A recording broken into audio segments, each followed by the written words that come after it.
Coach Daryl Brown on GreensboroSports.com, Greensboro Sports Radio. Coach Brown, first of all, it's been a long, hard-working summer. What about this first day of practice? Does it all come together the way you wanted it to? Things are going okay for you right now? Yeah, I mean, so different than what it used to be. We do so much in the summer and with spring ball and stuff that, day one, our guys are pretty acclimated to how we want to practice and what we have going on. And I felt like today went really well. The first day still excites me.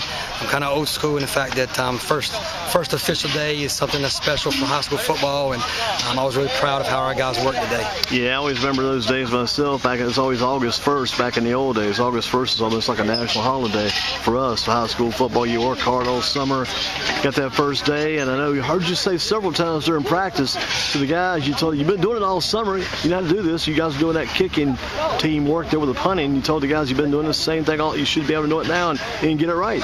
Yeah, I mean, like I said, for us, we get a lot done in the spring and the summer, and we spent several days at camp a couple weeks ago. So it's just really the first couple of days in helmets. It's just about, kind of reviewing and making sure fundamentally that we're right, we're getting lined up right, and just cleaning anything up that we're off a little bit on. Just trying to continue to get better each and every day.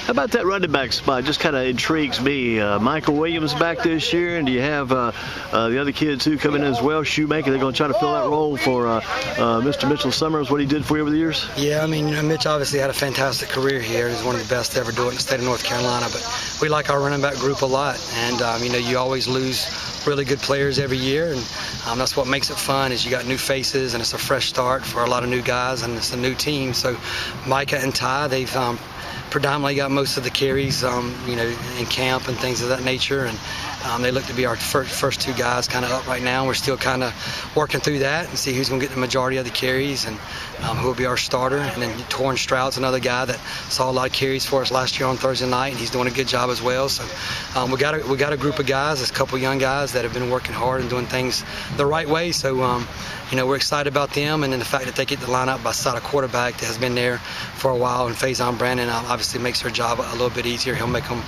right and get them in the right spot. He gives you an extra running threat too, I guess. Yeah. Faison Brandon, those long legs, that guy can also move very quick. Yeah, I mean, Faison provides a lot of different dynamics for our football team, and he is, we definitely in certain games use him as he's one of our primary runners as well, and he has the ability to break tackles, and he's gotten stronger and bigger, and he's going to be even better with the ball in his hands this year. Pretty good receivers coming back too, if I remember correctly. Caden Cato, Hudson Cooper, DJ Howerton. I mean, at least just those three, and you got more to go with them. But that gives you a pretty good receiving core from right there. Yeah, Kyan Battle, another big one, who's done a lot for us the past 2 years. So those four are all returners from last year's group there. And then Alex Cooper coming up from the JV team, Hudson's younger brother, has got it filled in and done a nice job, and he's going to be a big-time player for us as well.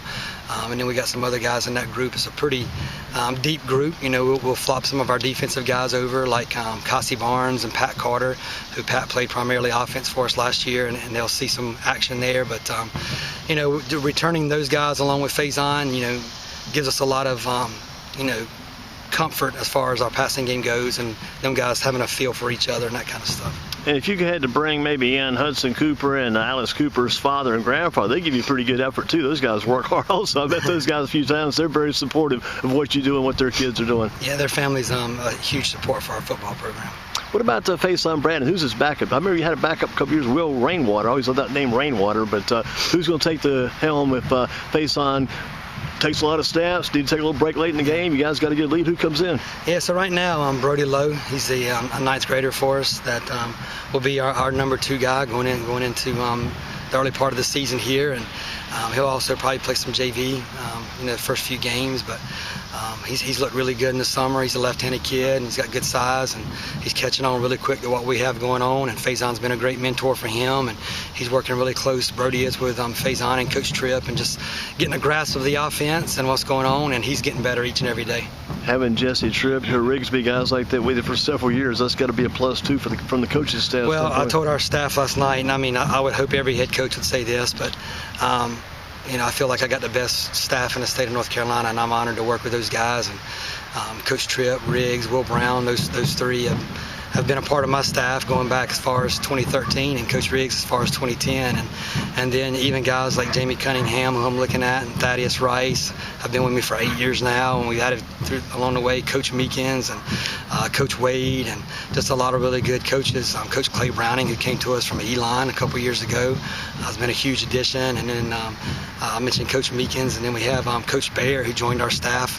He's been a head coach. So I like our staff a lot, and guys work really hard. There's no egos. Everybody's willing to do whatever it takes to make our program better and help our kids develop. They must love it too, because I think some of those guys could have moved on sometimes, taking head jobs somewhere, but they stick with you and stick with this program because they like what Grimsley's been able to do.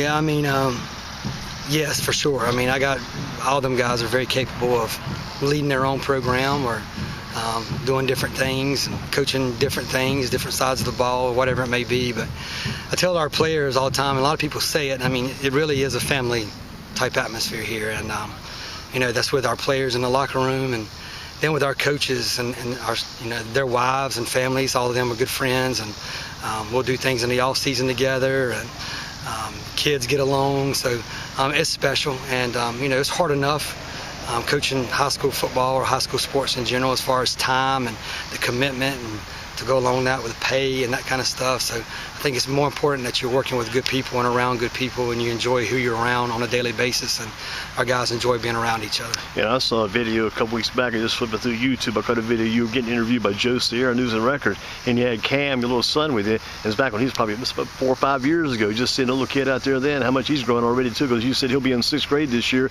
at the new Kaiser.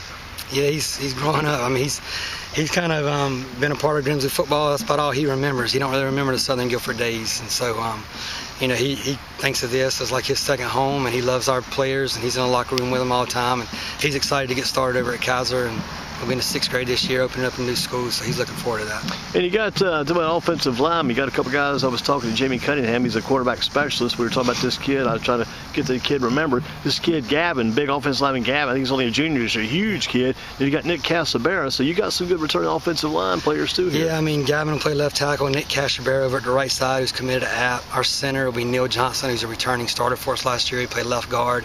And then we filled in with some really nice players: Jackson Salmons, Mike Miller, London Delk, Tyler Purcell, just to name a few. But we're really kind of too deep up front, and Coach Will Brown obviously coaches those guys really well. And we got a lot of skill guys that people know about, but we live and die by being able to win the battle up front with our offensive and defensive lines, and we put a tremendous emphasis on that, and our guys are tough and physical, and they work hard. I guess as far as defense goes, replacing Bryce Davis, that's pretty tough. So you got some defensive work you're doing to get that defense in order, but I'm sure that's coming along pretty good too. Yeah, I mean, defensively we've evolved a lot from May to where we're at right now.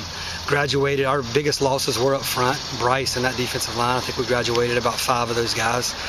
Return our linebacker crew with Drew Searles and Kyrie Milner, so it's a plus having both of them back. They've played a lot of varsity football for us. And then in the secondary, E.J. Davis is a returner, and we've moved some guys around. Caden Cato will see a lot of action back there, as well as Pat Carter, and then we have Cassie Barnes and Ramir Harris returning at corner.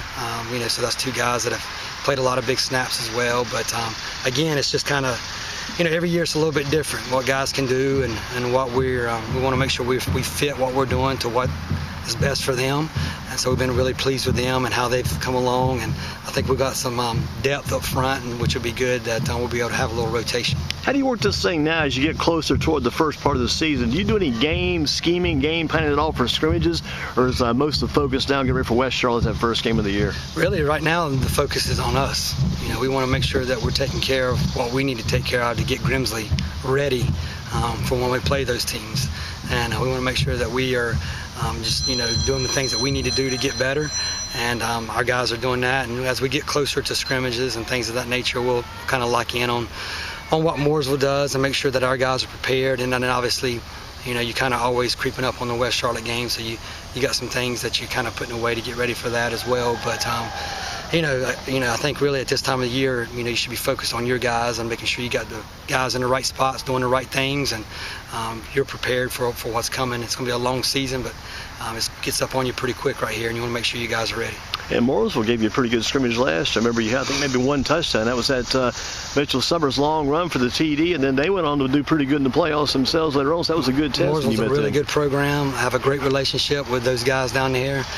Coach Joe Nixon, who used to be the head coach, is a great friend of mine, and he passed the job off to a guy that's been with him for a while, Zach Mayo, and Coach Mayo does a phenomenal job, and they got a really, really good football team coming back, and they'll be 7A just like us. So we went down there a couple years ago. They came up here last year. We're going back. It's just a good scrimmage. Staffs get along, and it's one that we kind of like, you'll come out of it and you'll know what you need to work on, and that's what we're looking to find out right now.